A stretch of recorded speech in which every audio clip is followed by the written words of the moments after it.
कानपुर हिंसा के बाद अब धमकियों का दौर शुरू हो गया है। राष्ट्रीय स्वयंसेवक संघ के दफ्तरों को उड़ाने की धमकी दी गई है। आरएसएस के 6 ऑफिसेस को उड़ाने की धमकी दी गई है। कर्नाटक के 4, यूपी के 2 ऑफिसेस में बमबारी की धमकी दी गई है। लखनऊ में बने 2 ऑफिस को भी उड़ाने की धमकी दी गई है। धमकी देने वाला आरोपी तमिलनाडु से गिरफ्तार किया गया है। व्हाट्सएप मैसेज के जरिए बम विस्फोट की धमकी दी थी और इस धमकी के बाद यूपी से लेकर कर्नाटक तक हड़कंप मचा हुआ है। साथ ही कानपुर के शहर काजी ने भी एक बड़ी धमकी दी है। आइए इस रिपोर्ट में देखते हैं।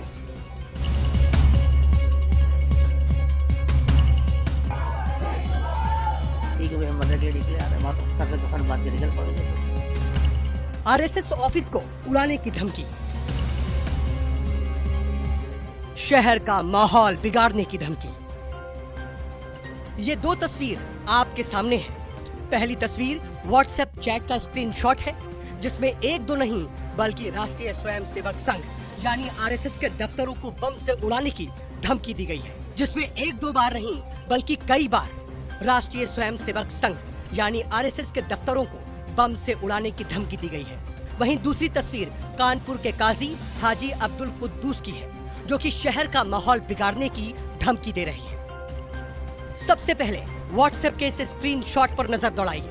इसमें वो बातें लिखी हैं जिससे यूपी से लेकर कर्नाटक तक हड़कंप मच गया है, क्योंकि इसमें आरएसएस के दफ्तर को उड़ाने की सीधे धमकी दी गई है, बल्कि संघ के 6 ऑफिस में विस्फोट की धमकी दी गई है, जिसमें 4 कर्नाटक के और 2 यूपी के हैं। JJCM plus W3G station road, Bagish Nagar, Rani Bennur, Karnataka. X4C5 QFQ Ilkal, Karnataka. 3GRB plus PX Sandur, Karnataka.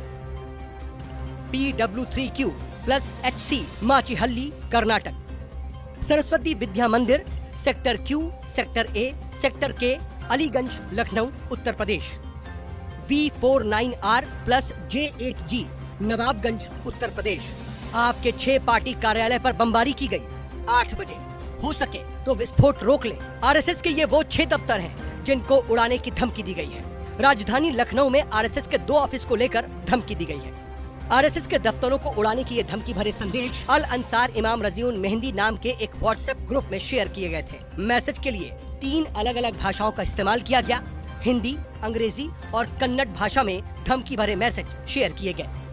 मामला आरएसएस से जुड़ा हुआ था, लिहाजा पुलिस फौरन एक्शन में आई। लखनऊ के अलीगंज सेक्टर Q स्थित सरस्वती विद्या मंदिर पर पुलिस की टीम पहुंची। पूरे मामले की जांच की गई। लोगों से पूछताछ कर जानकारी जुटाई गई। चिंता इसलिए भी ज्यादा बढ़ गई क्योंकि इस वक्त आरएसएस के कार्यालय पर प्रशिक्षण शिविर भी लगा हुआ है। ऐसे में इस तरीके की धमकी से हड़कंप मच गया। आरएसएस के अवध प्रांत के घोष प्रमुख प्रोफेसर नीलकंठ तिवारी की तहरीर पर लखनऊ के मड़ियाओं थाने में केस दर्ज कराया गया।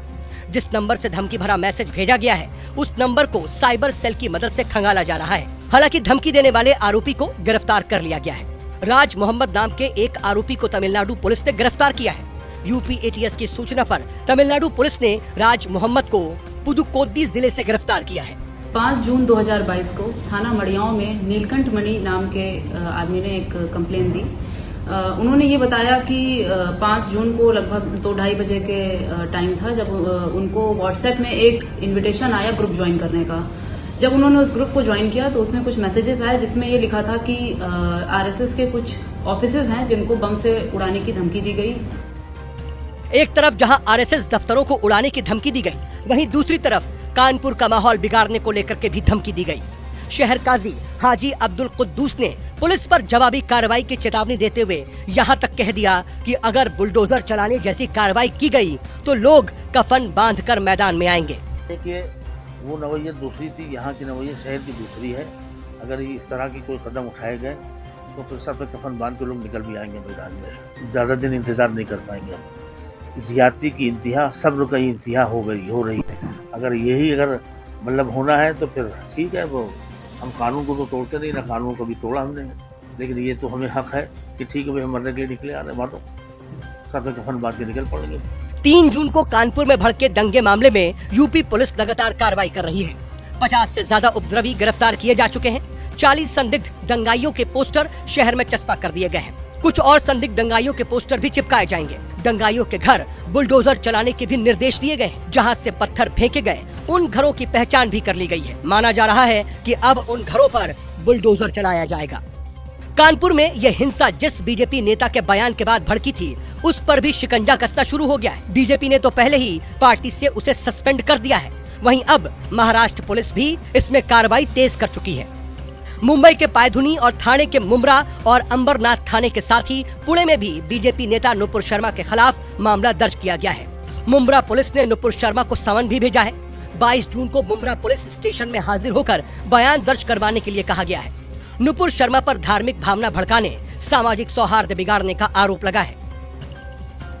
ऐसे में अब देखना होगा कि पैगंबर मोहम्मद साहब को लेकर बीजेपी नेता नुपुर शर्मा ने जो विवादित बयान दिया था, उसका विवाद कब तक ठंडा होता। हमसे जुड़े रहने के लिए हमारे YouTube चैनल को सब्सक्राइब करें और नई वीडियो की नोटिफिकेशन के लिए बेल आइकॉन को दबाएं। अगर आप ये वीडियो Facebook पर देख रहे हैं तो लाइक जरूर करें और ज्यादा से ज्यादा शेयर करें। धन्यवाद।